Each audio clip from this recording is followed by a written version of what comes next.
बघा,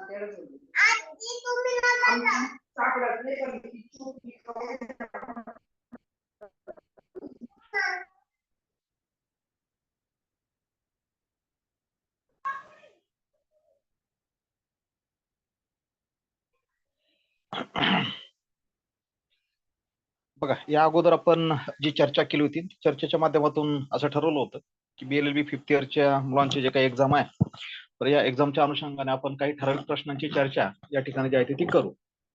मग त्या संदर्भात अनिशाने जे काही प्रश्न लिहून पाठवलेत, आता हा 6 नंबरचा प्रश्न मी या ठिकाणी विचारात घेतोय. अगोदरचे 5 प्रश्न, त्या 5 प्रश्नापैकी 4 प्रश्न आतापर्यंत आपण जे काही चर्चा केलेली आहे त्या चर्चेच्या माध्यमातून त्या ठिकाणी ते झालेले आहेत. मग ते ज्युरिडिक्शन ऑफ कोर्टच्या संदर्भात असेल, इन्स्टिट्यूशन ऑफ सूटच्या संदर्भात असेल, समनच्या संदर्भात असेल, तर ह्या बाबींची चर्चा ही ऑलरेडी अगोदर झालेली आहे. त्याच्यातला फक्त एक 5वा प्रश्न जो आहे तर तो त्याची चर्चा करायची राहिलेली आहे, ती आपण वेळेनुसार पुढे करूच. पण आता हा जो 6वा प्रश्न या ठिकाणी मी विचारार्थी घेतोय, तर हा 6वा प्रश्न यासाठी विचारार्थी घेतोय, आपण प्लेडिंगच्या संदर्भामध्ये चर्चा करत होतो आणि हा जो काही प्रश्न पाठवलाय तर तो प्रश्न, what is the object of pleading, explain basic rules of pleading, essential requisite of pleadings and describe the manner of amending the pleadings या संदर्भामध्ये आहे. पण प्लेडिंग आपल्याला ऑर्डर 6 मध्ये बघायला मिळतंय आणि ऑर्डर 6 मध्ये एकूण 18 रूल आपल्याला त्या ठिकाणी जे आहे ते बघायला मिळतात. आता ते आपण त्यापैकी जवळपास 15 रूल विचारात घेतले होते. 16 ते 18 हे 3 रूल त्या ठिकाणी चर्चा करायची राहिली होती. पण आता प्रश्नांच्या स्वरूपामध्ये जेव्हा आपण या ठिकाणी ही चर्चा करणार आहोत, तर तेव्हा पुन्हा हे जे काही आपण रूल्स चर्चा केलेत ऑर्डर 6च्या अंतर्गत, त्यांची पुन्हा पुनरावृत्ती आजच्या लेक्चरमध्ये या ठिकाणी होणार आहे. तर प्रश्नाच्या माध्यमातून आपण ऑर्डर 6 जी आहे ती या ठिकाणी समजून घेणार आहोत. मग आता तुम्हाला प्रश्न जर समजा ह्या पद्धतीचा विचारला की what is the object of pleading, explain the basic rules of pleading, essential requisite of pleading आणि describe the manner of amending the pleading, म्हणजे यामध्ये या सगळ्या 18 रूलचा समावेश होताना त्या ठिकाणी बघायला मिळतो. मग आता ह्या प्रश्नाचं उत्तर लिहित असताना तुम्ही कशा पद्धतीने पुढे गेला पाहिजेत, तर हा प्रश्न जर तुम्हाला 15 मार्काचा विचारला किंवा 10 मार्काचा विचारला तर त्या मार्कांच्या अनुषंगाने तुमच्याकडे तुमचं नियोजन असलं पाहिजे. मग 15 मार्काचा जर प्रश्न तुम्हाला विचारला तर 15 मार्काचे 3 प्रश्न विचारले जातात, 10 मार्काचे 2 विचारले जातात, 5 मार्काचे 3 विचारले जातात. मग तुमच्याकडे तुमचं टाइम मॅनेजमेंट असणं गरजेचं आहे. मग माझ्या मते एका 15 मार्काच्या प्रश्नाला तुम्ही साधारणतः एक 35 मिनिटाचा अवधी जो आहे तो दिला पाहिजे, असं सर्वसाधारणपणे. मग 15 मार्काच्या प्रश्नाला 35 मिनिटाचा अवधी देत असताना तुमचा प्रश्न 15 मार्काचा असो, 10 मार्काचा असो किंवा 5 मार्काचा असो, तर तो हा तुम्ही 3 पार्ट मध्ये तो प्रश्न, त्या प्रश्नाचं उत्तर लिहिणं अपेक्षित आहे. मग हे 3 पार्ट म्हणजे कोणते? एक तर पहिला इंट्रोडक्शन, आणि दुसरा जो काही पार्ट आहे तर तो दुसऱ्या पार्टमध्ये त्या प्रश्नाची उत्तराची मेन बॉडी, आणि शेवटी तिसरा पार्ट म्हणजे कन्क्लुजन. आता हे नीट समजून घ्या की कोणताही प्रश्न विचारल्यानंतर त्याच्या संदर्भातली प्रस्तावना तुम्ही इंट्रोडक्शन मध्ये करणं गरजेचं आहे. मग त्यासाठी इंट्रोडक्शन असं टायटल लिहिलंच पाहिजे का? ती लिहिण्याची आवश्यकता नाही. ही प्रस्तावना तुम्ही तुमच्या शब्दामध्ये, मोजक्या शब्दामध्ये, एखाद्या किंवा 2 पॅराग्राफमध्ये त्या ठिकाणी जे आहे ती व्यवस्थित पद्धतीने मांडू शकता. आता ही मांडल्यानंतर मग तुमचा जो काही प्रश्न आहे त्या प्रश्नाचं उत्तर, म्हणजे जो काही क्रक्स आहे. आता समजा ह्या प्रश्नामध्ये तुम्हाला सांगितलं की बाबा ऑब्जेक्ट काय, प्लीडिंगचा ऑब्जेक्ट काय, त्याचे बेसिक रूल्स काय, त्यानंतर म्हणलं इसेन्शियल रिक्विजिट काय आहेत, आणि describe the manner of amending the pleadings. मग आता हे सब पॉईंट्स तुम्ही त्या ठिकाणी जे आहे त्या मेन बॉडीमध्ये टाकू शकता, आणि मग त्या सब पॉईंटच्या अनुषंगाने या सगळ्या गोष्टी तुमच्या त्या ठिकाणी इन्क्लूड होतील. आणि मग शेवटी तुमचा तिसरा पार्ट, ज्याला आपण कन्क्लुजन असं म्हटलं, तर तो तुमचं समारोप त्या पद्धतीने त्या ठिकाणी जो आहे तो येऊ शकतो. मी तुम्हाला आता हे जे सांगतोय ते हे तिन्ही पार्टच्या बाबतीत सांगतोय तुम्हाला. तुमचा पार्ट ए, पार्ट बी आणि पार्ट सी या तिन्हींच्या बाबतीमध्ये सांगतोय. तुमच्याकडे त्या पद्धतीचं टाइम मॅनेजमेंट असलं पाहिजे. 15 मार्काच्या प्रश्नासाठी समजा तुम्हाला त्या ठिकाणी जे म्हटलं की 35 मिनिटापर्यंत तुम्ही जर तो वेळ दिला, आणि तुमच्याकडे 180 मिनिटं आहेत. आता 180 मिनिटं जर म्हटलं तर समजा 35 मिनिटाचा वेळ तुम्ही एका 15 मार्काच्या प्रश्नासाठी जर दिला, तर 3 प्रश्न तुम्हाला 15 मार्काचे लिहायचे, तर ते 35 त्रिक 105 मिनिटं तुमचे त्या ठिकाणी होतात. मग आता 105 मिनिटं जर तुमचे त्या ठिकाणी जात असतील, तर त्याच्यानंतर तुमच्याकडे खाली राहतात 75 मिनिटं. मग या 75 मिनिटांपैकी पुन्हा तुम्ही जर त्या ठिकाणचे राहिलेले आणखी 45 मिनिटं जे आहेत, हे 45 मिनिटं जर समजा तुम्ही ह्या 20 मार्कांच्या प्रश्नासाठी जर दिले, तर ते आवश्यकता तर अशीच आहे की एका 10 मार्काच्या प्रश्नासाठी तुम्ही 20-20 मिनिटं द्यावेत. तर 20-20 मिनिटं जरी 10 मार्काच्या प्रश्नाला दिले, तर तुमचे 2 प्रश्न 10-10 मार्काचे त्या ठिकाणी कंप्लीट होतात. मग तसे जर आपण पकडले तर ते 20-20 मिनिटाचे तर ते 40 मिनिटं आणि अगोदरचे 105 मिनिटं असे 145 मिनिटं झाले. 145 मिनिटं झाल्यानंतर खाली राहतात तुमच्याकडे 25 मिनिटं. मग ह्या 25 मिनिटांपैकी तुमचा इतर वेळ हा इकडे-तिकडे जरी गेला असं आपण गृहीत धरलं, तर साधारणतः शेवटचे म्हणजे एक 6 मिनिटं एका शॉर्ट नोटसाठी तुम्ही 6 मिनिटाचा जरी वेळ दिला, मग ते 18 मिनिटं वगैरे तुमचे होतात. 3 शॉर्ट नोट तुम्हाला लिहायच्यात. तर ह्या 3 शॉर्ट नोट तुम्ही एका शॉर्ट नोटसाठी 6 मिनिटाचा जर वेळ दिला, तर त्या पद्धतीने तुम्ही ते टाईम मॅनेजमेंट जे आहे ते करू शकता. मी 15 मार्काच्या एका प्रश्नासाठी तुम्हाला 35 मिनिटं सांगितलं. 2-3 मिनिटं तुमची इकडे-तिकडे होऊ शकतात. 10 मार्काच्या एका प्रश्नासाठी मी 20 मिनिटं सांगितले आणि 5 मार्काच्या प्रश्नाच्या उत्तरासाठी तुम्हाला 6 मिनिटं सांगितलं. आता हे अशा पद्धतीचं टाईम मॅनेजमेंट हे तुमच्याकडे असलंच पाहिजे. तुमच्या हातामध्ये उत्तर लिहित असताना घड्याळ असलंच पाहिजे आणि ह्याच फॉर्मॅटमध्ये तुमच्याकडून या प्रश्नांची उत्तरं जी आहेत ती लिहिली गेली पाहिजे. आता राहिली पानांची संख्या. मग आता पानांची संख्या जर तुम्ही विचारात घेत असाल, तर माझ्या मते मी नेहमी ते सांगत असतो, की तुमचा 15 मार्काचा प्रश्न तुम्ही लिहिताय, तर मिनिमम 7 ते 8 पानं, मिनिमम 7 ते 8 सिंगल साइड जरी पकडले, तर मिनिमम ते 7 ते 8 15 मार्कासाठी जे आहे ते झाले पाहिजेत. 10 मार्काच्या प्रश्नासाठी मिनिमम 6 पानं तरी तुमचे वन साइडेड जे आहे ते झाले पाहिजेत आणि शॉर्ट नोट एक पान म्हणजे बॅक टू बॅक म्हणजे 2 होतील. एक पान असं जरी तुम्ही त्या पद्धतीने लिहिलं, तरी ते मोर दॅन सफिशियंट ह्या पद्धतीने विचारात घेतलं जाईल. आता हा फॉर्म्युला जर तुम्ही त्या ठिकाणी वापरला, तर तुम्हाला म्हणजे तुम्ही 55 ते 60 याच्या दरम्यान म्हणजे जे मार्क्स आहेत, म्हणजे ते कंटेंट्स त्या ठिकाणी असले पाहिजेत हं. कंटेंट्स महत्वाचे आहेत. नाहीतर सरांनी सांगितलंय मग फापट बसायला त्या फॉर्मॅटमध्ये बसवला आणि सर आम्ही एवढं-एवढं लिहिलं होतं आणि मार्कच पडले नाही. मग so that, in that, for आणि त्या वाक्याचा अर्थच लागत नाही. कुठं थांबावं, कुठं कॉमा द्यावा, पॅराग्राफ कुठं करावा, म्हणजे ह्या गोष्टीच वगैरे त्या ठिकाणी कळत नाही. पुन्हा अक्षर जर समजा त्या वाचकाला म्हणजे त्या पेपर चेकरला जर कळलंच नाही, तर तुम्ही काय लिहिलंय त्याचा त्या ठिकाणी उपयोग नाही. मग इकडे सांगितलं जातं, "सर एवढे पानं लिहिली होते." अरे तू एवढे पानं लिहिले पण लिहिलं काय? हे सगळ्यात महत्वाचं आहे. तर ह्या सगळ्या गोष्टींचा ताळमेळ जो आहे तो डोक्यामध्ये ठेवा. 15 मार्काच्या प्रश्नासाठी 7 ते 8 पेजेस वगैरे जे आहेत मिनिमम, मिनिमम म्हणतोय हां, मॅक्सिमम शेवटी तुमच्यावर डिपेंड आहे ते. कसं बसवायचं, तो स्पीड, नॉलेज, अभ्यास या सगळ्या गोष्टींची सांगड तुम्हाला घालता आली पाहिजे. 10 मार्काच्या प्रश्नासाठी मिनिमम 6 पानं त्या ठिकाणी असावेत आणि शॉर्ट नोटसाठी मागून पुढून जे आहे तर ते जर झालं आणि तिसऱ्या पानावर जर गेलं तर अतिउत्तम, चांगली गोष्ट आहे. म्हणजे सिंगल 3 पानं शॉर्ट नोटसाठी जर तुम्हाला करता आले, तर ते अतिउत्तम. अशा पद्धतीने तुम्हाला वेळ 15 मार्कासाठी 30 ते 35 मिनिटं, 10 मार्कासाठी 20 ते 22 मिनिटं आणि तुमच्या ज्या शॉर्ट नोट आहे त्याच्यासाठी मिनिमम 6 मिनिटं आणि साधारणतः 2 किंवा 3 पेजेस असं उत्तर. या फॉर्म्युल्याने जर तुम्ही गेलात आणि मग ते 15 मार्काचा प्रश्न असो, 10 मार्काचा असो किंवा शॉर्ट नोट असो, यांचं फॉर्मॅट हे तुम्हाला 3 टप्प्यातच ते उत्तर लिहायचं आहे. 3 टप्पे म्हणजे काय? प्रस्तावना म्हणजे इंट्रोडक्शन, नंतर मेन बॉडी म्हणजे त्या प्रश्नाचं उत्तर जे आहे अपेक्षित आहे, ते मेन बॉडीमध्ये आलं पाहिजे. मग तुमचे सगळे पॉइंट्स हे त्या मेन बॉडीमध्ये येतील आणि शेवटी समारोप. हा फॉर्म्युला तुम्हाला तिन्ही ठिकाणी वापरायचा आहे. एस-पी पाठांच्या नोट्स वापरून अशी सवय झालेली आहे, की पहिल्या पानावर सिनॉप्सिस लिहायचे. म्हणजे पान जे आहे ते त्या ठिकाणी भरून जातं आणि मग सिनॉप्सिसमध्ये काही मुद्दे लिहिलेले असतात आणि मग धारणा अशी असते, की पॉइंट त्या ठिकाणी लिहिलं म्हणजे पुढे चेकर काय बाकीचं बघत नाही. तो फक्त पहिल्या पानावरच भिस्त ठेवतो आणि मग पुढे जातो. असं काही होत नाही. तो एवढा भोळा नसतो, एवढा नादानही नसतो. त्याला त्या ठिकाणी कळत असतं, कोणी काय लिहिलंय. एकदा नजर मारली तरी त्याला त्या ठिकाणी ते समजत असतं. आता ह्या झाल्या काही बेसिक गोष्टी ज्या सांगणं गरजेचं होतं. त्या डोक्यामध्ये घ्या आणि तिथून पुढे वाटचाल करा. आता मी पुन्हा ह्या प्रश्नाकडे येतोय. प्रश्न जो तुम्ही या ठिकाणी पाठवलाय, की what is the object of pleading? Explain the basic rules of pleading, essential requisite of pleading आणि describe the manner of amending the pleading. या प्रश्नाच्या अनुषंगाने आपण आता चर्चा करणार आहोत. पण त्याचं उत्तर लिहित असताना काय अपेक्षित आहे? तर पहिला पार्ट ज्याला आपण म्हटलो इंट्रोडक्शन. मग ह्या प्रस्ताविकेमध्ये काय लिहिणं गरजेचं आहे? तर तो प्रस्ताविका साधारणतः तुमची 1 ते 2 पॅराग्राफची असणं गरजेचं आहे. मग आता ही प्रस्ताविका लिहित असताना सर्वसाधारणपणे त्या संदर्भात असं बोलता येईल, की ऑर्डर 6 ऑफ द कोड म्हणजे सिव्हिल प्रोसिजर कोड म्हणा. Order 6 of the civil procedure code deals with pleadings in general. कारण त्याचं टायटलच आहे. प्लीडिंग्स इन जनरल ऑर्डर 6चं ते टायटलच आहे. So pleading is treated as a foundation of the case. या प्लीडिंगला काय म्हटलं जातं? तर तो केसचा पाया म्हणून त्याच्याकडे जे आहे ते बघितलं जातं आणि ऑर्डर 6 मध्ये प्लीडिंग्स इन जनरल याच्या संदर्भात तरतूद असलेली आपल्याला बघायला मिळते. So the general rule is that pleading must be complete.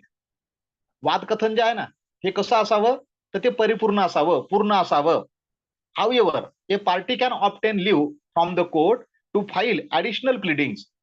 आता ते परिपूर्ण असावं असं जरी असलं, पण सगळ्याच गोष्टी त्या ठिकाणी एकाच वेळेला मांडल्या जातील असंही नाही.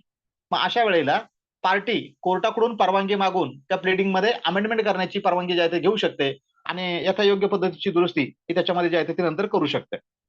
मग याच्यावरती भाष्य करत असताना मोघा नावाचं जे काही लिगल अथॉरिटी आहे त्यांनी त्याच्यावरती भाष्य करत असताना स्वतःचं एक स्टेटमेंट दिलं आणि मग ते काय म्हणते, according to Mogha pleadings are statements in writing drawn up and filed by each party to a case. Pleading काय आहे? मोगा नावाची जी लिगल अथॉरिटी आहे म्हणजे अधिकारवाणीने बोलणारी व्यक्ती मोगा, सीपीसीचा अभ्यासक म्हणून ते मोगाचं या ठिकाणी उदाहरण दिलं गेलं की according to Mogha pleadings are statements in writing drawn up and filed by each party to a case. हे स्टेटमेंट जे आहे, प्लीडिंग काय आहे, तर ते अशा पद्धतीचं वादकथन आहे की लिखित स्वरूपामध्ये मांडलं गेलेलं की त्या प्रत्येक पार्टी, मग तो वादी आणि प्रतिवादी त्या दोघांनी सुद्धा त्या ठिकाणी त्यांचं कथन मांडलेलं असतं, stating what is contention will be at a trial and giving all such details as his opponent needs to know in order to prepare his case in answer. आता याच्या संदर्भात बोलत असताना stating what is contention will be at trial, ते trial चालू असताना वादीचं जे काही म्हणणं आहे ते वादीचं म्हणणं एक संपूर्ण तपशिलासह त्या ठिकाणी दिलं गेलं पाहिजे. आणि हा तपशील कशासाठी द्यायचा आहे, तर त्याचा जो काही विरोधी पार्टी आहे म्हणजे डिफेंडंट, त्याला ते कळलं पाहिजे की याचं जे काही वादकथन आहे म्हणजे याचं जे काही म्हणणं आहे ते कशा पद्धतीचं आहे आणि त्या ट्रायलमध्ये ही केस कोणत्या मुद्द्यावर चालणार आहे. आणि मग त्या अनुषंगाने वादीला त्याच्या संदर्भात काय उत्तर द्यायचं हे कळलं पाहिजे. तर अशी जी काही पद्धतीची जी मांडणी आहे, जे स्टेटमेंट आहे, तर त्याला प्लीडिंग असं म्हटलं जाईल. अशा पद्धतीचं अधिकृत वाणीने या ठिकाणी मोगा ह्या लिगल अथॉरिटीने त्याच्यावरती भाष्य केलेलं आपल्याला बघायला मिळतं. हा सगळा पार्ट इंट्रोडक्शनचा आहे. आता यानंतर माझ्याकडे जे मटेरियल मी जे रेफर करतोय आणि तुम्हाला जे सांगतोय, तर त्याच्यामध्ये मी एक केस लॉचा उल्लेख करू इच्छितो. त्याच्यामध्ये अबू बकर इनामदार वर्सेस हारून इनामदार 1996 ची केस आहे, SC 112.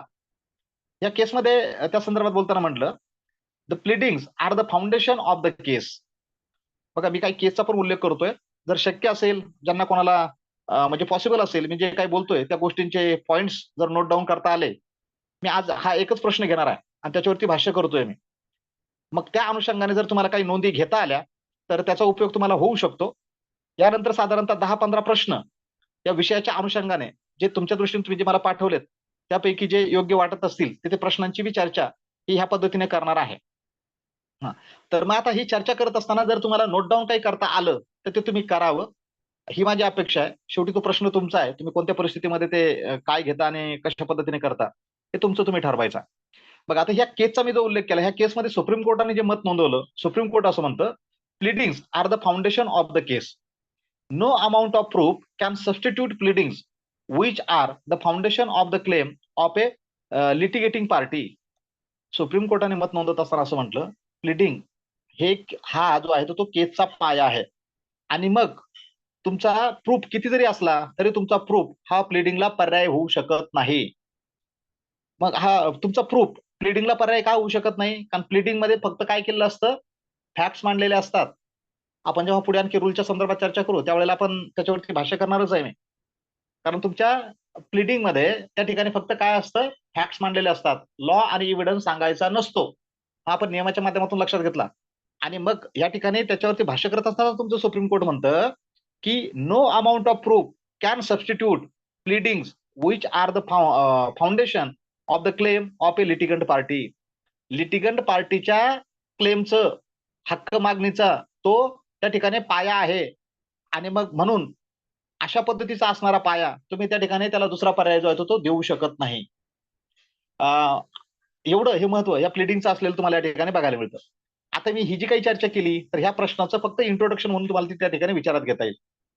मग आता ह्या प्रश्नाचं मेन बॉडी जे काही उत्तर आहे त्या उत्तरामध्ये तुम्ही जे काही तुमचे पॉईंट्स आहेत किंवा जे सिनॉप्टिकल आउटलाईन जे आहे तर ती म्हणजे एका खाली एकच तुम्ही पॉईंट दिले पाहिजे अशातला भाग नाही. तुम्ही एक एक पॉईंट दिला आणि त्याचं स्पष्टीकरण दिलं तरी ते त्या ठिकाणी सुटसुटीत पद्धतीने होतं. फक्त आपल्याला एसपीच्या नोट्स वाटवण्याची म्हणजे त्या वापरण्याची सवय लागली म्हणजे आपण त्यालाच त्या ठिकाणी ऑथेंटिकेट मानलं की अशाच पद्धतीने उत्तर जे आहे ते लिहिले गेले पाहिजेत. उत्तर चेक करणारा वेडा नसतो हे लक्षात घ्या. उत्तर चेक करणारा वेडा नसतो हे लक्षात घ्या. आणि मग त्या अनुषंगाने तुमचं उत्तर विचारलेल्या प्रश्नाच्या अनुषंगाने किती संयुक्तिक आहे, त्याला साजेसं किती पद्धतीचं आहे, आणि मग तुम्ही ते जास्तीत जास्त कशा आणखी उठून पद्धतीने वगैरे सांगता, तुमची भाषा ही त्या ठिकाणी आणखी किती ओघवती आहे, किती लिगल आहे, ते मुद्दे किती मुद्देसूद पद्धतीने तुम्ही मांडता, या सगळ्या गोष्टींचा त्या ठिकाणी विचार केला जातो. आतापर्यंत केलेली चर्चा ही फक्त इंट्रोडक्शनच्या संदर्भात होती. आता प्रश्नाच्या अनुषंगाने मेन बॉडी म्हणजे उत्तराची जी आहे त्याच्याकडे मी वळतोय. मग पहिला मुद्दा तुमचा येऊ शकतो की आपण जनरली आपण प्लेडिंगच्या संदर्भात चर्चा करतो. मग मिनिंग ऑफ प्लेडिंग जे आहे तर ती देणं गरजेचं आहे. What is mean by प्लेडिंग? मग आता हे मिनिंग देत असताना त्याच्या संदर्भात आपण सांगू शकतो की according to order 6 rule 1 pleading shall mean plaint or return statement. कुठं बघायला मिळतो आपल्याला मिनिंग? ऑर्डर 6च्या रूल 1 मध्ये सांगितलं what is mean by pleading. मग वादकथन ज्याला आपण म्हणतो, तर वादकथन म्हणजे हे वादीने दाखल केलेला दावा आणि प्रतिवादीने त्याचं मांडलेलं जे काही म्हणणं आहे म्हणजे रिटर्न स्टेटमेंट. म्हणजे वादीचा दावा आणि वादपत्र या प्रतिवादपत्र या दोन्हींचा मिळून बनलेलं जे काही स्टेटमेंट आहे ते त्याला प्लेडिंग असं म्हटलं जातं. मग याच्यावरती आणखी भाष्य करू शकता की order 6 rule 1 of the civil procedure code emphasizes that pleading means a plaint or a written statement. Thus, a plaintiff's pleading is his plaint. मग आता ही प्लेडिंग म्हणल्यानंतर प्लेंटिफची कोणती आणि डिफेंडंटची कोणती? तर प्लेंटिफच्या वतीने जी काही प्लेडिंग आहे तो त्याचा प्लेंट असतो. हीच प्लेडिंग डिफेंडंटच्या वतीने त्याचं ते रिटर्न स्टेटमेंट असतं. मग त्या रिटर्न स्टेटमेंटच्या माध्यमातून तो स्वतःचा जो काही बचाव करत असतो, जो काही डिफेन्स घेत असतो, तो त्या रिटर्न स्टेटमेंटमध्ये मांडत असतो. आणि मग जी काही मटेरियल फॅक्ट ही प्लेंटिफने त्या ठिकाणी आलेज केली गेलेली असते, तर त्या मटेरियल फॅक्टला उत्तर देण्याचं काम रिटर्न स्टेटमेंटच्या माध्यमातून तुमचा हा डिफेंडंट जो आहे तो त्या ठिकाणी करत असतो. तर अशा पद्धतीने तुम्ही एक मिनिंग ऑफ प्लीडिंग्स हा पहिला मुद्दा जो आहे तो त्या ठिकाणी घेऊ शकता. आणि मग याच्यानंतर जो महत्वाचा आणखी पुढचा जो काही मुद्दा आहे त्याला दुसरा मुद्दा म्हणून तुम्ही त्या ठिकाणी घेऊ शकता. तो कोणता मुद्दा? एक्सप्लेन, म्हणजे आता ऑब्जेक्ट काय विचारलं होतं तुम्हाला प्रश्नामध्ये? What is the object of pleading? हे प्लीडिंग आणण्यापाठीमागे काय उद्देश आहे, कशासाठी प्लीडिंग अस्तित्वात असली पाहिजे? मग तो तुमचा दुसरा मुद्दा होऊ शकतो की ऑब्जेक्ट ऑफ प्लीडिंग. मग आता तो ऑब्जेक्ट ऑफ प्लीडिंग तुम्ही मांडल्यानंतर त्या ठिकाणी तुम्ही म्हणू शकता की object of pleading is as follow. आणि मग ते एका खाली एक लिहा काय ऑब्जेक्ट आहेत ते. तर पहिला ऑब्जेक्ट तुम्ही सांगू शकता to intimate the intention of one party to another. काय उद्देश आहे? एका पार्टीचं इंटेन्शन दुसऱ्या पार्टीला कळावं, हा प्लीडिंगचा उद्देश आहे, पहिला उद्देश. To intimate the intention of one party to another. एका पार्टीचं इंटेन्शन म्हणजे वादी जेव्हा त्याचा प्लेंट दाखल करतो तर त्या प्लेंटमध्ये तो त्याचं अलिगेशन वगैरे जे आहे ते करत असतो आणि मटेरियल फॅक्ट सांगत असतो. मग त्याचं म्हणणं जे आहे ते प्रतिवादीला कळावं, त्या अनुषंगाने ती प्लीडिंग त्या ठिकाणी अस्तित्वात आलेली असते. नंबर 2 दुसरा उद्देश to ascertain real dispute between the parties. मग वादी आणि प्रतिवादी यांच्यामध्ये जो काही वाद आहे तो काय आहे तो निश्चित करणं, हाही त्या प्लेडिंगचा दुसरा उद्देश आहे. कारण वादी त्याचं म्हणणं मांडेल, प्रतिवादी त्याला काय बचाव करायचा ते बचावाच्या माध्यमातून सांगेल. आणि मग फक्त त्या ठिकाणी ह्या गोष्टी ज्या आहेत मटेरियल फॅक्ट्सच सांगितल्या जातील, त्या ठिकाणी एव्हिडन्स देण्याची गरज नाही. हा दुसरा ऑब्जेक्ट आपण ज्याला म्हटलो की to ascertain real dispute between the parties. वादी आणि प्रतिवादीमध्ये असणारा जो काही खरा वाद आहे तो त्या ठिकाणी डिटरमाइन करणं, तो असर्टेन करणं, तो निश्चित करणं, हा तुमच्या प्लेडिंगचा उद्देश आहे. तिसरा उद्देश सांगितला गेला to confine the parties to the litigation in a given case और to determine the real issue between the parties.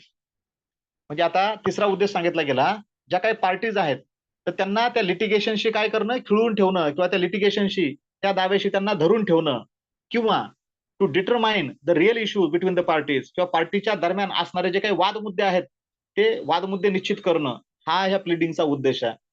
तर हे 3 उद्देश प्लीडिंगच्या संदर्भामध्ये असलेले आपल्याला या ठिकाणी बघायला मिळतात. याच्यावरती भाष्य करत असताना एक केस लॉ जे आहे तिचाही उल्लेख या ठिकाणी करतो. Virendra versus Vinayak AR 1999 SC 162. Virendra versus Vinayak AIR 1992 SC 162. या केसमध्ये सुप्रीम कोर्टाने प्लीडिंगचा ऑब्जेक्ट काय असावा तो सांगताना म्हटलं की प्लीडिंगचा ऑब्जेक्ट हा 2 फोल्ड आहे, पण तो दुहेरी स्वरूपाचा आहे. मग कसा? त्यातला पहिला मुद्दा सांगताना सुप्रीम कोर्ट म्हणतं to afford the other side intimation regarding the particular facts of his case so that they may be made by the other side. आता पहिला उद्देश सांगताना काय म्हटलं Supreme Court? To afford the other side intimation, दुसऱ्या पार्टीला त्या ठिकाणी काय ती संधी देणं की वादीने त्याचं जे काही म्हणणं मांडलेलं आहे त्या म्हणण्याच्या संदर्भात ती माहिती प्रतिवादीला देणं आणि त्याला त्याचा बचाव करण्याच्या अनुषंगाने उत्तर देण्याच्या अनुषंगाने संधी उपलब्ध करून देणं, हा पहिला उद्देश. आणि दुसरा उद्देश सुप्रीम कोर्ट म्हणतं to enable the court to determine what is really the issue between the parties. त्या प्लिडिंगच्या माध्यमातून कोर्टाला समर्थ करणं की ज्याच्या अनुषंगाने दोन पार्ट्यांमधला वाद जो काय आहे तो कशा संदर्भात आहे, या अनुषंगाने कोर्ट जे आहे ते समर्थ होणं. मग हे समर्थ कशाच्या माध्यमातून होऊ शकतं? तर त्या प्लिडिंगच्या माध्यमातून होऊ शकतं.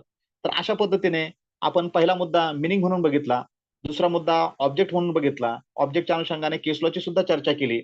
आणि मग आता आपण तिसऱ्या मुद्द्याकडे जाऊ शकतो. आणि तिसरा मुद्दा जो आहे की फंडामेंटल रूल्स ऑफ प्लिडिंग, प्लिडिंगच्या संदर्भामध्ये असणारे मूलभूत नियम कोणते. मग आता हे नियम आपण ऑलरेडी ऑर्डर 6 या ठिकाणी विचारात घेतली होती. आणि ऑर्डर 6 विचारात घेत असताना आपण त्या ठिकाणी जवळपास 15 रूल्स ऑर्डर 6च्या माध्यमातून ही चर्चा केलेली आहे. आता हा जेव्हा मी तिसरा मुद्दा म्हणतोय मेन बॉडीचं उत्तर, म्हणजे मेन उत्तर तुम्ही जे लिहित आहे मेन बॉडी, मग त्याच्यामधला हा तिसरा मुद्दा आहे की फंडामेंटल रूल्स ऑफ प्लिडिंग. आता फंडामेंटल रूल्स ऑफ प्लिडिंग कुठे आहे? तर तुम्ही त्या संदर्भात म्हणू शकता की rule 2 of order 6 speaks about fundamental rules of pleading. So these rules are 4 in number and can be discussed as follow or as under. असं म्हणून तुम्ही त्या ठिकाणी ते 4 नियम सांगू शकता.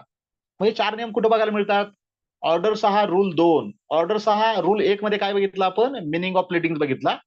ऑर्डर 6 रूल 2 मध्ये तुम्हाला 4 फंडामेंटल रूल जे आहेत ते प्लिडिंगच्या संदर्भात बघायला मिळतात. मग कोणते हे 4 फंडामेंटल रूल आहे? तर पहिला रूल बघा, every pleading should state facts and not the law. काय पहिला rule? Every pleading should state facts and not the law. मग याचं स्पष्टीकरण तुम्ही 2-3 ओळीमध्ये देऊ शकता की a pleading must state only facts and not law. The parties should only state the facts on which they rely for their claim or defense. It is always for the court to find out and examine all pleas of law that may apply to the facts of the case. आता अशा पद्धतीचं जर स्पष्टीकरण तुम्ही त्या ठिकाणी दिलं ह्या मुद्द्याच्या अनुषंगाने की प्रत्येक प्लेडिंग मध्ये फक्त काय असावी? फॅक्ट असावी, तथ्य असावीत, वस्तुस्थिती असावी, कायद्याचा उल्लेख नसावा. मग प्रत्येक पार्टीने त्या पार्टीचं जे काही म्हणणं आहे तर ते वस्तुस्थितीच्या माध्यमातून त्या ठिकाणी मांडावं. कारण त्या ठिकाणी ती पार्टी त्यांचा क्लेम किंवा डिफेन्स हे रिलाय करत असते त्या वस्तुस्थितीवर बेस करून. वादी असेल तर त्याचा क्लेम हा फॅक्टवरती रिलाय असतो, प्रतिवादी असेल तर त्याचा डिफेन्स हा फॅक्टवरती रिलाय असतो. आणि म्हणून त्यांनी त्या फॅक्ट्स जी वस्तुस्थिती आहे ती त्या प्लिडिंग मध्ये मेन्शन करणं गरजेचं आहे. आणि मग त्याच्यानंतर कोर्टाचं काम आहे की पार्ट्यांनी त्या ठिकाणी दिलेली जी काही फॅक्ट आहे त्या फॅक्टला कोणता कायदा लागू होतो, कायदा अप्लाय करण्याचं काम कोणाचं आहे? कोर्टाचं आहे, पार्टीचं नाही. पार्टीने काय करायचंय? फक्त प्लिडिंगच्या माध्यमातून किंवा रिटर्न प्लिडिंगच्या माध्यमातून म्हणजे प्लेंट आणि रिटर्न स्टेटमेंट देत असताना फक्त वस्तुस्थिती सांगावी, तथ्य सांगाव्यात, त्याच्या बाहेर त्यांनी कायद्याचा उल्लेख करू नये.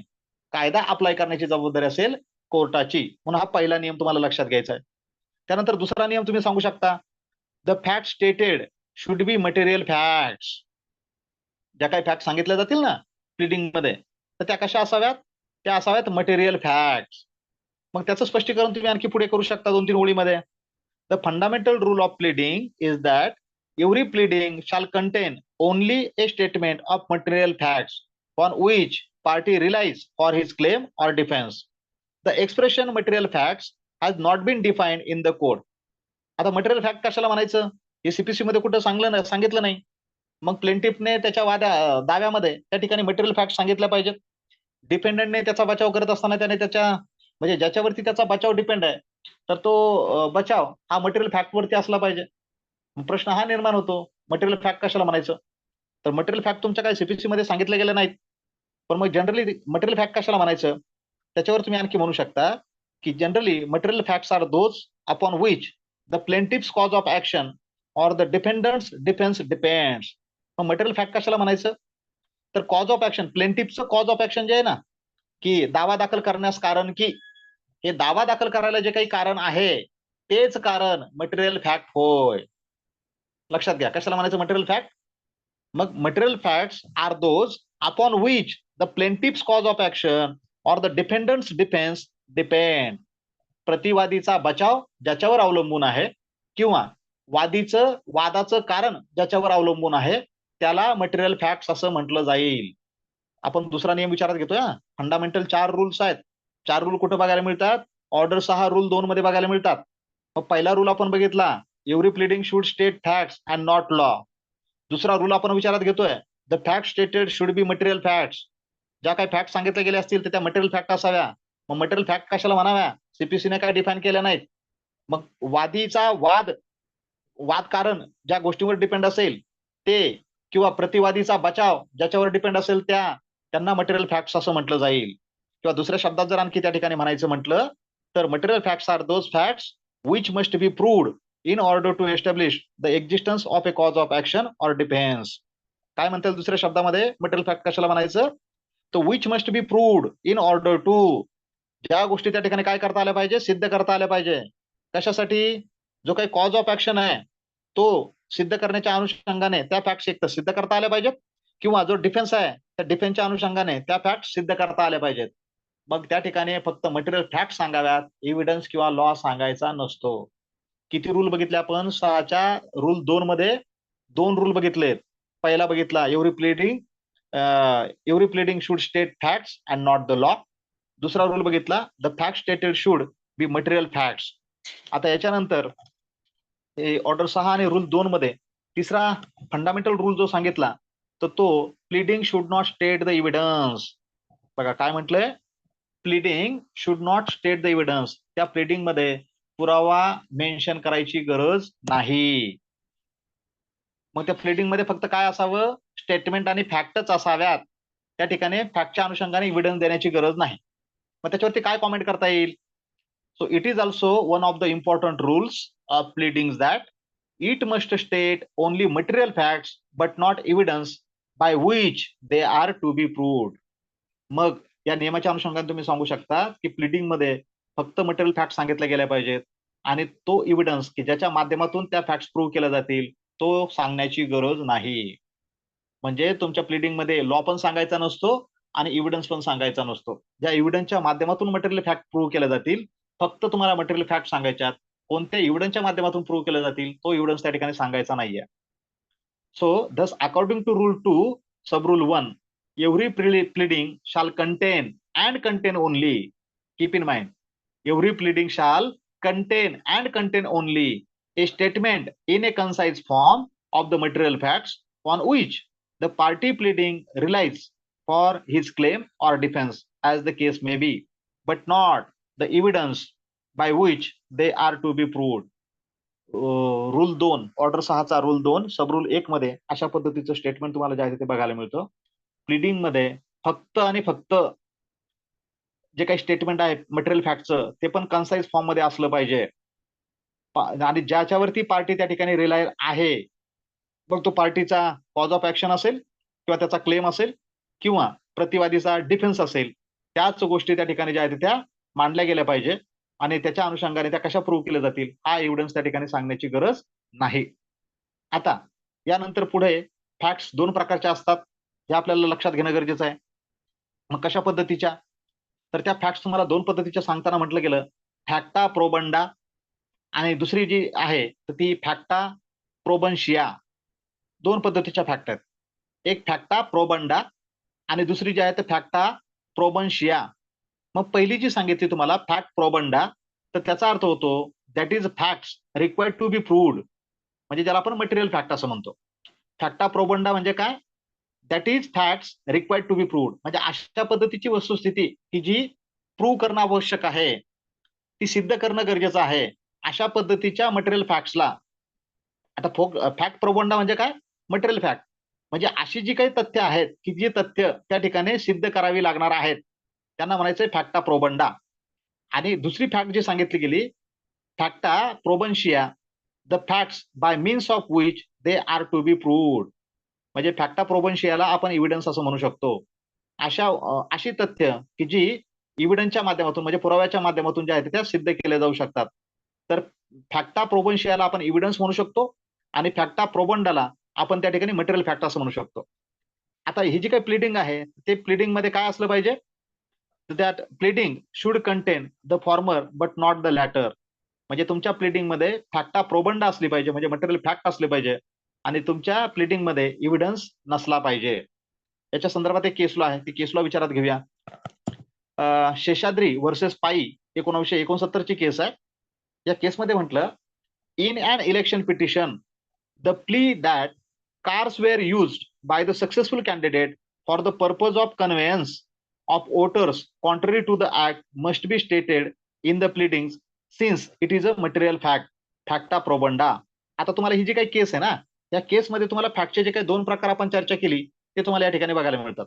पहिला प्रकार कोणता होता? फॅक्टा प्रोबंडा म्हणजे मटेरियल फॅक्ट, आणि फॅक्टा प्रोबन्शिया म्हणजे एव्हिडन्स. आता ह्या केसमध्ये बघा, ही कोणती पिटिशन आहे? इलेक्शन पिटिशन आहे. आणि त्या इलेक्शन पिटिशन मध्ये प्ली काय केला होता की cars were use by the successful candidate for the purpose of conveyance of voters contrary to the act must be stated. आता या ठिकाणी पिटिशनरचं म्हणणं होतं, त्याने जो काही पिटिशन इलेक्शन पिटिशन दाखल केली, त्या इलेक्शन पिटिशन मध्ये तो असं म्हणत होता की जो काही सक्सेसफुल कॅन्डिडेट म्हणजे निवडणुकीमध्ये जिंकून आलेला जो काही उमेदवार आहे, त्या उमेदवाराने मतदारांना मतदारांची वाहतूक करण्यासाठी त्या ठिकाणी कारचा वापर केला होता, आणि असं करणं हे कायद्याच्या विरोधी आहे. अशा पद्धतीचं म्हणणं याला मटेरियल फॅक्ट असं म्हणता येईल. लक्षात घ्या, काय स्टेटमेंट केलं या ठिकाणी? विजयी झालेल्या उमेदवाराने मतदारांच्या वाहतुकीसाठी कारचा किंवा गाड्यांचा वापर केला, अशा पद्धतीने एखाद्या उमेदवाराने मतदारांना जाण्या येण्याची व्यवस्था करणं हे कायद्याच्या विरोधी आहे. असं स्टेटमेंट जर असेल तर त्याला मटेरियल फॅक्ट असं म्हणता येईल. Keep in mind. मग आता मटेरियल फॅक्ट म्हणजे काय? फॅक्टा प्रोबंडा. प्लीडिंग मध्ये फॅक्टा प्रोबंडा असला पाहिजे. आणि मग प्लीडिंग मध्ये काय नको? तर प्लीडिंग मध्ये फॅक्टा प्रोबन्शिया म्हणजे एव्हिडन्स नको. आता बघा पुढे काय म्हटलं, but the fact as to from where the cars were obtained, who hired them and used them for conveyance of voters is evidence and cannot be stated in pleading. आता पुढे जे सांगितलं गेलं की ह्या ज्या काही कार आहेत त्या कुठून घेतल्या, त्या कोणी भाड्याने घेतल्या, आणि त्यांचा मतदारांना वाहण्यासाठी कशा पद्धतीने वापर केला, ह्या जर गोष्टी त्या ठिकाणी नमूद केल्या तर हा झाला एव्हिडन्स. काय झालं? लक्षात घ्या मी काय बोलतोय, माझ्या आवाजाकडे लक्ष असू द्या आणि नीट समजून घ्या. जर त्या प्लीडिंग मध्ये सांगितलं की त्या विजयी उमेदवाराने ह्या कार ह्या ठिकाणाहून मिळवल्या आणि त्या कार ह्या व्यक्तीने हायर केल्या, आणि त्या कारचा वापर हा मतदारांना ह्या ठिकाणाहून त्या ठिकाणी वगैरे मतदान केंद्रापर्यंत नेण्यासाठी जो आहे तो केला गेला, हे जे काही 3 स्टेटमेंट जे केले गेले, तर हे 3 स्टेटमेंट त्या ठिकाणी पुरावा दर्शवतात. म्हणजे दॅट फॅक्टा प्रोबन्शिया, म्हणजेच त्याला आपण एव्हिडन्स असं म्हणतो. मग ह्या ज्या 3 गोष्टी आहेत, ह्या 3 गोष्टी प्लीडिंग मध्ये मेन्शन करायच्या नसतात. पहिलं जे सांगितलं ना फॅक्टा प्रोबंडा, मटेरियल फॅक्ट्स, काय सांगितलं मटेरियल फॅक्ट्स त्या सांगताना? त्या इलेक्शन पिटिशन मध्ये तो असं म्हणतो, विजयी झालेल्या उमेदवाराने मतदारांच्या वाहतुकीसाठी गाड्या वापरल्या आणि हे कायद्याच्या विरोधी आहे, असं स्टेटमेंट करणं ह्या झाल्या मटेरियल फॅक्ट. नंतर तुम्हाला जे काही 3 स्टेटमेंट केले की एका व्यक्तीने त्या गाड्या ह्या ठिकाणाहून मिळवल्या, ह्या गाड्या त्या व्यक्तीने भाड्याने घेतल्या, त्या भाड्याने घेतलेल्या गाड्यांच्या माध्यमातून त्याने मतदारांना ह्या ठिकाणावरून त्या ठिकाणापर्यंत त्यांची वाहतूक केली, हे अशा पद्धतीचे 3 वाक्य जे स्टेटमेंट आहे, तर हा एव्हिडन्स झाला. आणि तुम्हाला नियम सांगतो, एव्हिडन्स व्यक्त करायचा नसतो, फक्त तुम्हाला फॅक्ट सांगायचे असते. अपेक्षा करतो समजलं असेल. 3 रूल आपण विचारात घेतले. त्यानंतर फंडामेंटल रूल म्हणून चौथा रूल आपल्याला त्या ठिकाणी विचारात घ्यायचा, आणि तो चौथा रूल आहे, the fact should be stated in a concise form. जी काही तथ्य किंवा मटेरियल फॅक्ट तुम्ही सांगणार आहात तर ते कन्साइज फॉर्म मध्ये असणं गरजेचं आहे. आता कन्साइज फॉर्म म्हणजे काय? मोजक्या शब्दामध्ये जे आहे ते थापट पसारा त्या ठिकाणी करण्याची गरज नाही, मोजक्या शब्दामध्ये ती सांगितली जावी. म्हणजे हा शेवटचा जनरल म्हणजे फंडामेंटल रूल त्या अनुषंगाने सांगता येईल की जे काही प्लीडिंग आहे तर प्लीडिंग शुड बी ड्राफ्टेड कन्साइजली.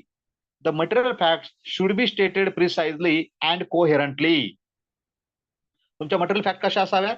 अत्यंत प्रिसाइज स्वरूपाच्या, नेमक्या मोजक्या शब्दामध्ये असाव्यात, आणि कोहेरंटली. कोहेरंटली म्हणजे एकानंतर एक यांच्यामध्ये तारतम्य सुसंगतता असली पाहिजे. नाहीतर मग पहिला मुद्दा सांगितला आणि त्याच्याशी असणारा मुद्दा हा 10 नंबरला सांगितला, चालणार नाही. पहिल्या मुद्द्याशी दुसरा मुद्दा हा निगडीत असला पाहिजे, तो एका खाली एक आला पाहिजे. मग दुसऱ्याशी निगडीत असणारा मुद्दा हा 3 नंबरचा असला पाहिजे. तिसऱ्याशी निगडीत असणारा मुद्दा हा 4 नंबरला असला पाहिजे. त्यांच्यामध्ये कोहेरन्स असणं गरजेचं आहे, सुसंगतपणा असणं गरजेचं आहे. So unnecessary facts should be omitted. अनावश्यक गोष्टी ज्या आहेत त्या टाळल्या पाहिजेत. Due attention should be given while drafting the pleading. Pleading बनवत असताना काळजीपूर्वक बनवणं गरजेचं आहे. तर अशा पद्धतीने फंडामेंटल 4 प्रिन्सिपल तुम्हाला या ठिकाणी बघायला मिळतात.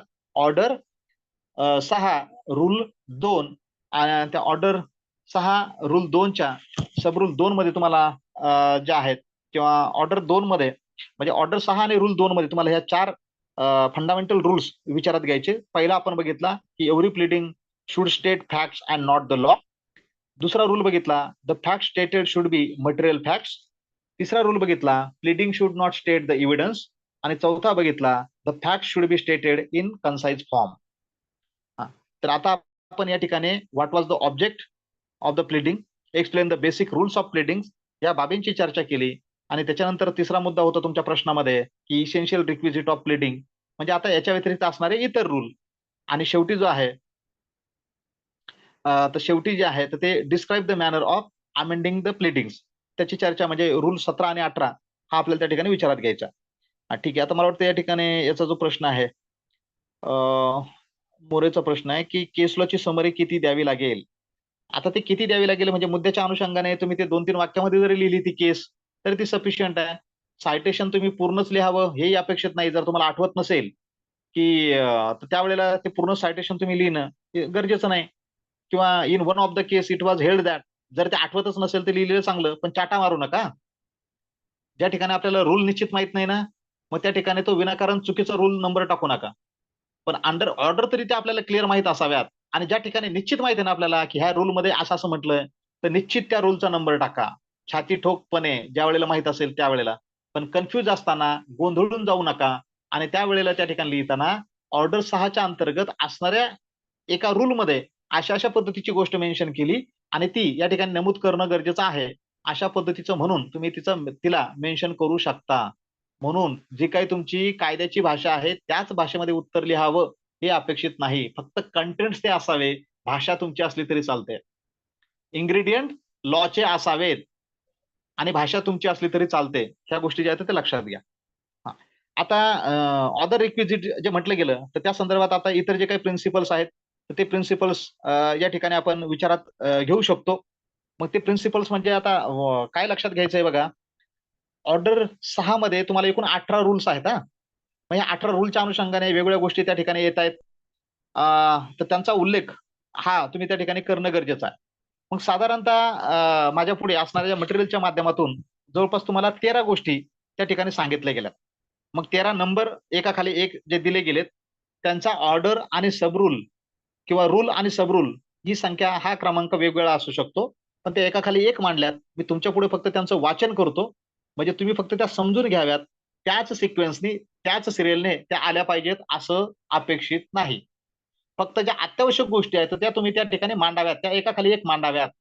ऑर्डर 6 मध्ये जे काही रूल्स दिले गेले त्याच्या अनुषंगाने काय काय गोष्टी त्या ठिकाणी सांगितल्या त्या रिक्विजिट म्हणून त्या ठिकाणी ज्या आहेत त्या आल्या पाहिजेत. आता काय असू शकतात त्याला आपण म्हणू शकतो. मग तो पुढचा मुद्दा तुम्ही करू शकता की ऑदर रूल्स ऑफ प्लीडिंग्स. मग काय रूल्स आहेत प्लीडिंगच्या संदर्भात त्यात आपण पहिल्यांदा सांगू शकतो. आता मी वन बाय वन विचारात घेतोय. तर पहिली गोष्ट त्या अनुषंगाने सांगता येईल की every pleading shall be if necessary divided into paragraph. Order 6च्या रूल 2 सब रूल 2 मध्ये सांगितलं की प्लीडिंग जी आहे ती पॅरेग्राफ मध्ये विभागली पाहिजे. त्यानंतर पुढची गोष्ट सांगितली ऑर्डर 6च्या रूल 2 सब रूल 2 मध्ये एव्हरी प्लीडिंग शाल बी नंबर्ड कन्झिक्युटिव्हली. तर त्या प्लीडिंग मध्ये जो काही पॅरेग्राफ वगैरे असतील तर त्या पॅरेग्राफला त्या ठिकाणी एकानंतर एक क्रमांक जे आहेत ते दिले गेले पाहिजेत. Number 3 each allegation shall be content in a separate paragraph.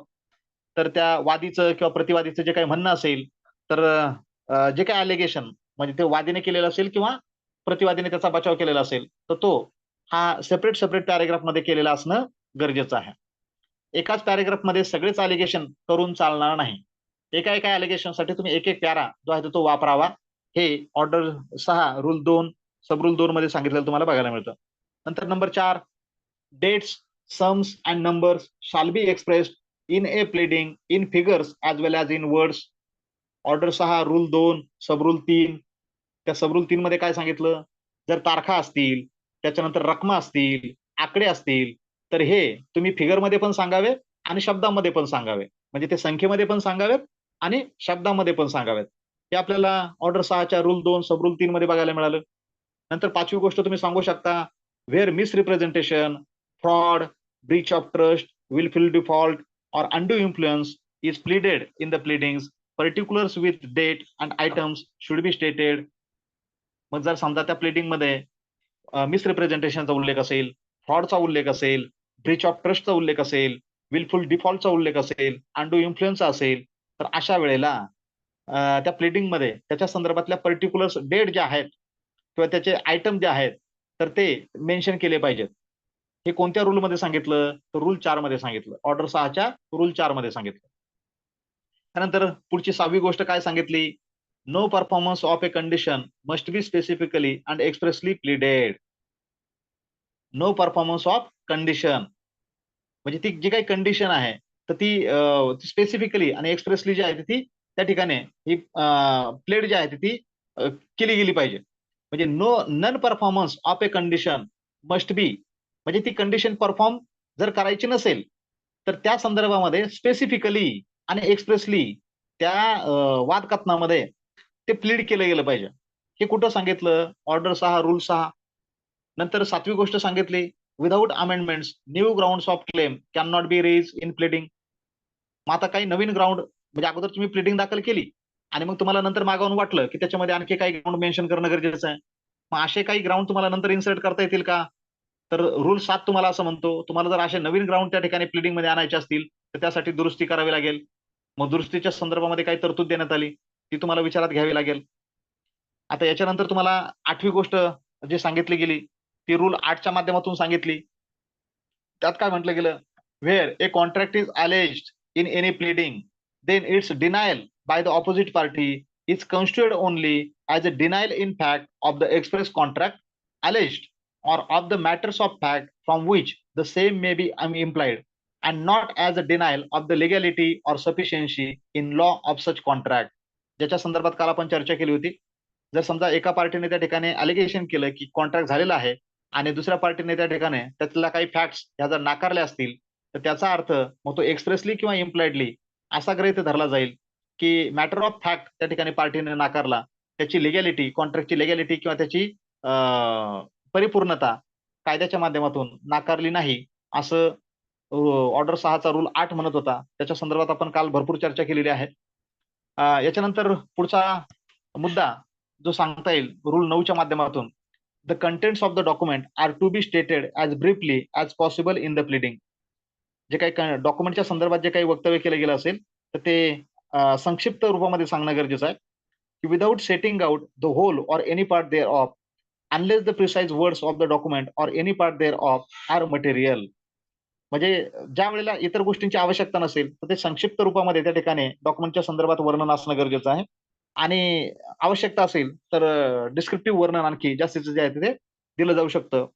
Order 6 rule 9 मध्ये तसं सांगितलं. रूल 10 काय म्हणतो की wherever it is material to allege malice that fraudulent intention, knowledge or other condition of the mind of any person, it shall be sufficient to allege the same as a fact without setting out the circumstances from which the same is to be inferred. तर जेव्हा pleading मध्ये allegation केलं असेल की त्या ठिकाणी मलाइस आहे, फ्रॉडुलंट intention आहे, नॉलेज आहे किंवा इतर काही कंडिशन म्हणजे ते मानसिकतेच्या संदर्भामध्ये काही अवस्था आहे, अशा पद्धतीचं जर अलिगेशन केलं गेलं असेल तर त्याचा अनुमान काढायला हरकत नाही. म्हणजे जोपर्यंत म्हणजे वेगळी परिस्थिती त्या ठिकाणी समोर येत नाही तर तोपर्यंत जे काही अलिगेशन केलं गेलं तशी पद्धतीची वस्तुस्थिती त्या ठिकाणी आहे असं एक अनुमान जे आहे ते काढलं जाऊ शकतं. हे रूल 10च्या माध्यमातून सांगितलं. त्यानंतर रूल 11 तुम्हाला असं सांगतो, wherever it is material to allege notice to any person of any fact, matter or thing, it shall be sufficient to allege such notice as a fact unless the form of the precise terms of such notice or the circumstances from which such notice is to be inferred are material. जर एखाद्या गोष्टीच्या संदर्भात समोरच्या पार्टीला कल्पना आहे अशा पद्धतीचं जर म्हणणं मांडलं गेलं असेल तर त्या ठिकाणी ते गृहीत धरलं जाईल की समोरच्या पार्टीला त्याच्या संदर्भात कल्पना आहे, जोपर्यंत त्या संदर्भात वेगळं मत प्रदर्शित होत नाही किंवा त्या अनुषंगाने कॉन्ट्ररी काही गोष्टी प्रूव्ह केल्या जात नाही, तर तोपर्यंत ते गृहीत धरलं जाईल की समोरच्या पार्टीला त्या ठिकाणी कल्पना आहे. मग समोरच्या पार्टीचं जर म्हणणं असेल की आम्हाला त्या गोष्टीची कल्पनाच नाही, तर मग ती कल्पना का नाही हे त्या समोरच्या पार्टीने त्या ठिकाणी जे आहे ते सिद्ध करणं अपेक्षित आहे. हे रूल 11च्या माध्यमातून लक्षात घ्यायचं. रूल 11 बघा, 11 नंतर रूल 12 बघा काय म्हणतो. When ever any contract or any relation between any persons is to be implied from a series of letters or conversations or otherwise from a number of circumstances, it shall be sufficient to allege such contract or relation as a fact and to refer generally to such letters, conversations or circumstances without setting them out in detail. जेव्हा एखाद्या कॉन्ट्रॅक्टमध्ये त्या ठिकाणी दोन पार्टीमध्ये किंवा दोन व्यक्तींमध्ये contractual relations आहेत असं जर समजा अलिगेशन करण्यात आलेलं असेल आणि ते कशाच्या माध्यमातून म्हटलं गेलं असेल, तर त्या दोघांमध्ये झालेला जो काही संवाद आहे, मग ते लेटरच्या माध्यमातून असेल, कन्व्हर्सेशन असेल किंवा दुसऱ्या कोणत्याही माध्यमातून झालेला असेल, तर त्यावेळेला त्याचा एक अनुमान जो आहे तो काढला जाऊ शकतो की दोन व्यक्तीमध्ये अशा पद्धतीचे कॉन्ट्रॅक्च्युअल रिलेशनशिप जे आहेत ते आहेत. आणि मग हे म्हणणं जोपर्यंत खोडून काढलं जात नाही, म्हणजे setting them out in detail जोपर्यंत खोडून काढलं जात नाही, तर तोपर्यंत अशा पद्धतीचे कॉन्ट्रॅक्च्युअल रिलेशन्स त्यांच्यात झालेल्या संवादाच्या माध्यमातून, मग ते पत्रव्यवहार असेल, दुसऱ्या पद्धतीचं काही कम्युनिकेशन झालेलं असेल ते, किंवा अदरवाईज याच्या माध्यमातून ते दोघांमध्ये कॉन्ट्रॅक्च्युअल रिलेशनशिप तयार झालेली आहे असं गृहीत धरलं जाईल. And if in such case the person so pleading desires to rely in the alternative upon more contracts or relations than one as to be implied from such circumstances, he may state the same in the alternative. याच्या व्यतिरिक्त पर्यायी व्यवस्था म्हणून की त्यांच्यामध्ये अनेक contract झालेले आहेत, ह्या गोष्टीवरती जर त्या ठिकाणी प्लीडिंग मध्ये एखाद्या पार्टीचं म्हणणं असेल, तर अशा वेळेला ती जी काही पार्टी आहे तर तो ज्या गोष्टींचा पर्याय म्हणून वापरणार आहे त्यांच्यावरती ती रिलाय करू शकते. हे रूल 6च्या माध्यमातून म्हणणं मांडलेलं तुम्हाला त्या ठिकाणी बघायला मिळतं.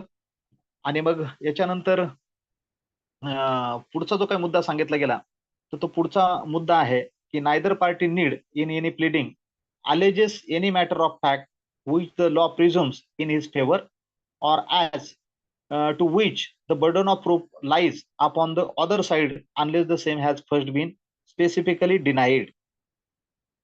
आता ह्या मुद्द्याच्या अनुषंगाने जे म्हटलं गेलं होतं की कोणत्याच पार्टीला त्या प्लीडिंग मध्ये एखादी गोष्ट मटेरियल फॅक्टच्या संदर्भामध्ये ती आलेज करण्याची त्या ठिकाणी गरज पडणार नाही, की ज्या पार्टीच्या फेवरमध्ये कोर्टाने त्या ठिकाणी काही गोष्टी गृहीत धरल्या असतील आणि मग त्याच्या संदर्भामध्ये बर्डन ऑफ प्रूफ जे आहे ते रिलाय कोणावर होतं, ते अदर पार्टीवरती होतं की मग त्या अदर पार्टीने त्या ठिकाणी जर त्या संदर्भात ऑब्जेक्शन असेल तर त्या गोष्टी प्रूव्ह कराव्या. पण कधी काही परिस्थितीच्या माध्यमातून कोर्ट एखाद्या पार्टीच्या संदर्भामध्ये काही गोष्टी अशा अशा पद्धतीच्या आहेत किंवा त्या प्रत्यक्षामध्ये त्या ठिकाणी तशा पद्धतीने दिसतात असं गृहीत धरू शकतं.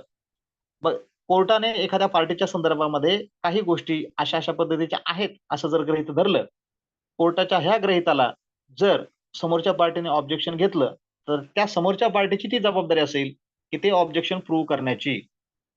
मग ते प्रिझर्वेशन कसं खोटं आहे हे प्रूव्ह करण्याची जबाबदारी त्या पार्टीची असेल. तर अशा पद्धतीचे हे रूल तुम्हाला त्या ठिकाणी बघायला मिळतात. त्याच्यानंतर सायनिंग अँड व्हेरिफिकेशन ऑफ प्लेडिंगच्या संदर्भामध्ये रूल 14 आणि 15 जे आहेत ते सांगितलेले. काल आपण त्यांची चर्चा करत असताना बघितलं. रूल 14 मध्ये म्हटलं होतं की प्लीडिंग टू बी साइंड, तर एव्हरी प्लीडिंग जी आहे ती शाल be signed by the party and his pleader if any. म्हणजे तो पार्टी किंवा पार्टीचा जो काही प्लीडर असेल तर त्याने प्रत्येक प्लीडिंग जी आहे ती साईन केलेली असावी आणि ती तळाला असावी. या संदर्भात काल आपण चर्चा केली होती. त्यानंतर रूल 15 तुम्हाला सांगत होता की व्हेरिफिकेशन ऑफ प्लीडिंग. मग या प्लीडिंगचं वादकथनाचं व्हेरिफिकेशन सत्यापन कुणी करावं ते ऑर्डर 15च्या सबरूल मध्ये तुम्हाला त्या ठिकाणी जे आहे ते सांगितलं होतं.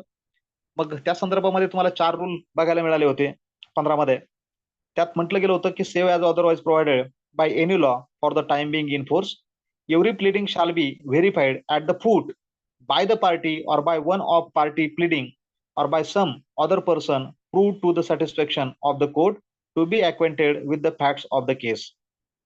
तर त्या सत्यापनाच्या संदर्भात ह्या पहिल्या रूल मध्ये म्हटलं गेलं कायद्याच्या माध्यमातून ज्या काही गोष्टी संरक्षित केल्या गेल्या असतील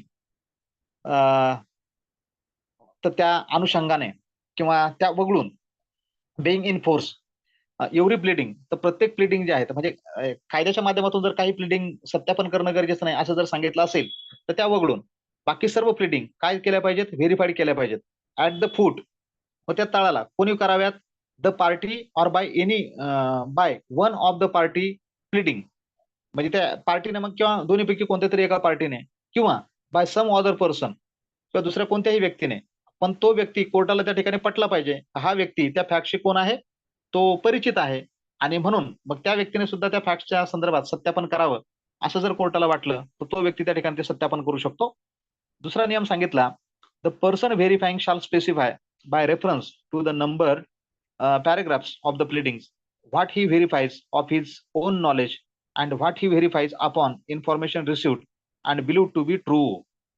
आता रूल 2 मध्ये म्हटलं गेलं, जो व्यक्ती त्या ठिकाणी ते व्हेरीफाय सत्यापन करणार आहे तर त्याने त्या ठिकाणी सांगत असताना कोणत्या पॅरेग्राफला तो त्याच्या स्वतःच्या नॉलेजने म्हणजे स्वतःच्या ज्ञानाच्या माध्यमातून तो सत्यापन करतो किंवा त्याला जी काही माहिती मिळाली आहे त्या माहितीच्या आधारे तो कोणत्या पॅरेग्राफला त्या ठिकाणी सत्य मानतो, म्हणजे स्वतःच्या ज्ञानाने कोणता पॅरेग्राफ त्याला सत्य वाटतो आणि त्याला मिळालेल्या माहितीच्या आधारे तो कोणत्या पॅरेग्राफला सत्य मानतो असं त्याने त्या ठिकाणी कथन जे आहे ते करणं गरजेचं आहे.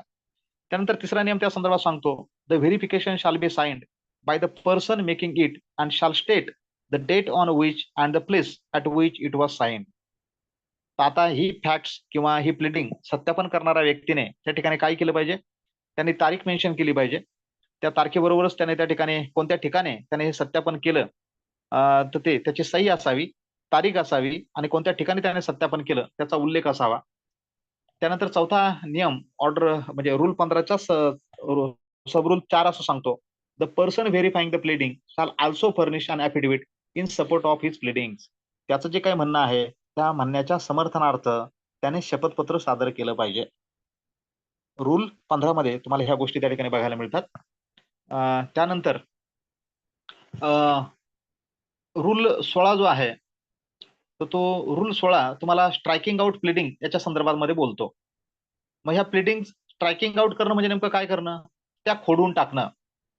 मग आता ह्या ज्या काही प्लीडिंग आहेत त्या खोडून कधी टाकल्या जाऊ शकतात किंवा कोणत्या परिस्थितीमध्ये टाकल्या जाऊ शकतात हे सांगताना म्हटलं रूल 16 मध्ये ऑर्डर 6 ची चर्चा करतोय बरं का आपण.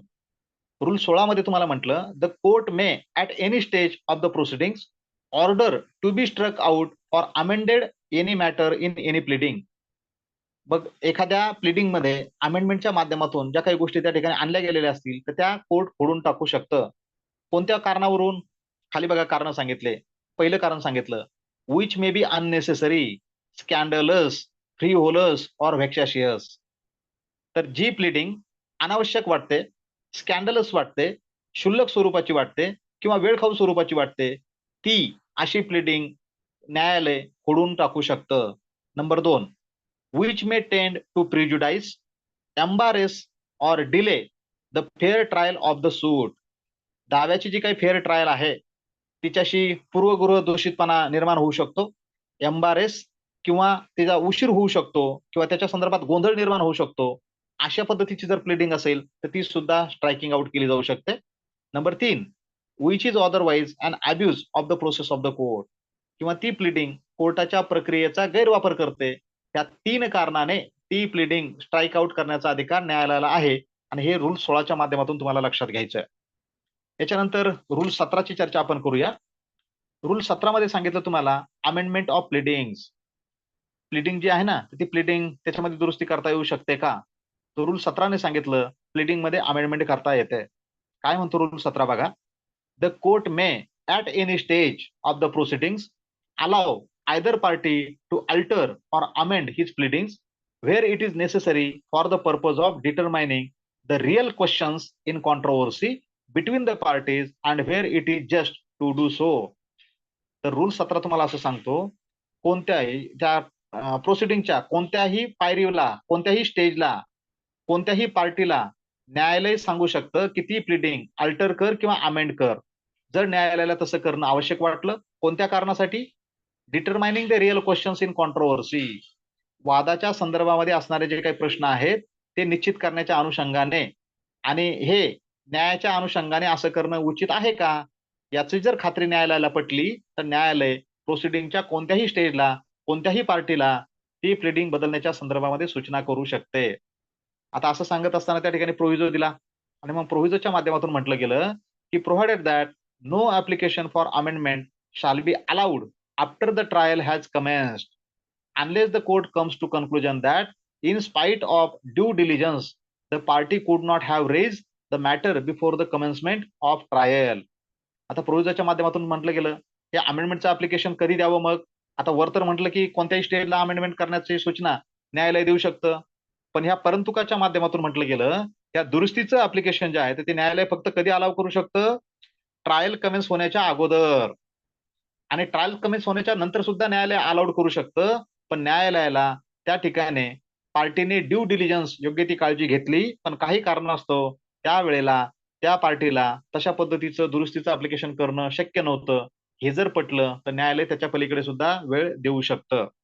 तर अमेंडमेंटच्या माध्यमातून तुम्हाला अशा पद्धतीची तरतूद ही या ठिकाणी जी आहे ती बघायला मिळते. आणि याच्यानंतर तुमचा शेवटचा जो काही रूल आहे ऑर्डर 6 मधला, तर तो सांगितला failure to amend after order. म्हणजे न्यायालयाने त्या ठिकाणी परवानगी दिली की बाबा दुरुस्ती करा आणि पार्टी ती दुरुस्ती करायला जर अपयशी ठरली, काय परिणाम होईल, तो रूल 18 मध्ये सांगितला. आणि ऑर्डर 6चा हा शेवटचा रूल आहे. म्हणजे failure to amend after order rule 6, order 6 rule 18.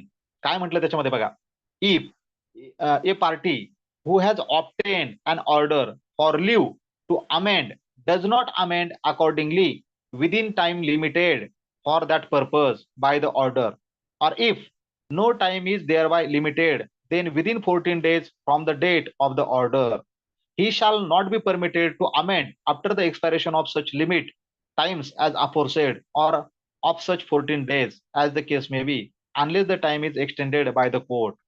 आता ऑर्डर 6 रूल 18 काय म्हणत होता तुम्हाला, failure to amend after order. एखाद्या पार्टीने कोर्टाकडून परवानगी घेतली की मला माझी प्लेडिंग जी आहे त्याच्यामध्ये अमेंडमेंट करू द्या. कोर्टाने परवानगी दिली आणि मग कोर्टाने परवानगी देत असताना ठराविक वेळ दिला की ह्या वेळेमध्ये तू दुरुस्ती कर, आणि त्या वेळेमध्ये जर त्याने दुरुस्ती केली नाही तर, किंवा समजा कोर्टाने त्या ठिकाणी वेळच दिला नाही, मग वेळ दिला नाही तर वेळ दिलेला नसताना त्या ठिकाणी जे आहे तर ज्या वेळेला पार्टी ऍप्लिकेशन करेल त्या ऍप्लिकेशन केल्यापासून 14 दिवसाच्या आत त्या पार्टीने त्याच्यामध्ये दुरुस्ती करणं गरजेचं आहे. आणि जर म्हणजे एकतर कोर्टाने दिलेला जो काही वेळ आहे त्या वेळेमध्ये त्याने दुरुस्ती करावी, किंवा कोर्टाने वेळ दिलेला नाहीये पण ज्या दिवशी त्याने ऍप्लिकेशन केलं तिथपासून 14 दिवसाच्या आत त्याने ते अमेंडमेंट करावी. आणि ह्या वेळेमध्ये जर समजा त्याने ती केली नाही तर कोर्ट त्या 14 दिवसाच्या नंतर किंवा दिलेल्या वेळेच्या नंतर त्याला त्या ठिकाणी दुरुस्ती करायला परवानगी देणार नाही. आणि त्याच्यानंतर जर कोर्टाला वाटलं आणखी की सफिशियंट कॉज आहे दुरुस्ती करून देण्यासाठी वेळ देण्याच्या अनुषंगाने, तर कोर्ट त्या व्यक्तीला तशा पद्धतीची परवानगी देऊ शकतं. रूल 18च्या माध्यमातून तुम्हाला या ठिकाणी एवढंच सांगितलं, failure to amend after order. न्यायालयाने परवानगी दिली आणि परवानगी दिल्यानंतर जर समजा पार्टी त्या ठिकाणी अपयशी होत असेल अमेंडमेंट करायला तर काय केलं पाहिजे, हे रूल 6 आपलं ऑर्डर 6 आणि रूल 18 मध्ये सांगितलेलं तुम्हाला बघायला मिळालं. जो प्रश्न तुम्हाला स्क्रीनवरती दिसतोय त्या प्रश्नाची चर्चा आपण ह्या पद्धतीने केली. आता आतापर्यंत केलेली चर्चा म्हणजे त्या प्रश्नाच्या उत्तराची मेन बॉडी होती. त्याच्यानंतर तुम्ही ते कन्क्लुजन करू शकता व त्या कन्क्लुजन मध्ये म्हणू शकता की प्लीडिंगच्या संदर्भामध्ये ऑर्डर 6 ही 18 रूलच्या माध्यमातून त्या ठिकाणी ते नियम प्रोव्हाइड करते. प्लीडिंग म्हणजे प्लेंट आणि रिटर्न स्टेटमेंट यांचं कॉम्बिनेशन आहे. प्लीडिंगच्या पाठीमागे एका पार्टीचं म्हणणं दुसऱ्या पार्टीला कळावं हा त्या ठिकाणी उद्देश आहे. प्लीडिंगचं व्हेरिफिकेशन करणं गरजेचं असतं. प्लीडिंग मध्ये दुरुस्ती पण केली जाऊ शकते आणि प्लीडिंग अशा अशा पद्धतीने या सीपीसीच्या ऑर्डर 6 मध्ये 18 रूलच्या माध्यमातून व्यक्त केलेली बघायला मिळते. हे तुमचं कन्क्लुजन त्या ठिकाणी जे आहे ते होऊ शकतं, किंवा आणखी तुमच्या बुद्धीच्या प्रमाणे चांगल्या भाषेमध्ये तुम्ही लिहू शकता. मी तर तुम्हाला जनरल सांगितलं माझ्या बुद्धीच्या कुवतीप्रमाणे, पण याच्या पलीकडे जाऊन तुम्ही चांगल्या पद्धतीचं कन्क्लुजन एका प्याऱ्यामध्ये जे आहे ते करू शकता. अशा पद्धतीचा असणारा हा प्रश्न की जो प्लीडिंगच्या संदर्भात होता त्याची चर्चा मी या ठिकाणी केलेली आहे.